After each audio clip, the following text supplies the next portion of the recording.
அவருக்கு பதில் சொல்றேன்.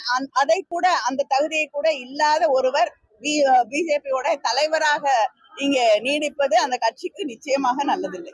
அதிமுக கடந்த காலத்தில் செய்த தவறுகளுக்காக இன்னைக்கு மக்கள் அவர்களுக்கு தண்டனை தந்து கொண்டிருக்கிறார்கள். கனிமொழிக்கு என்ன தகுதி இருக்குன்னு இரண்டாவது முறையாக மக்களால் தேர்ந்தெடுக்கப்பட்ட ஒரு பிரதிநிதியாக நான் அவருக்கு பதில் சொல்றேன்.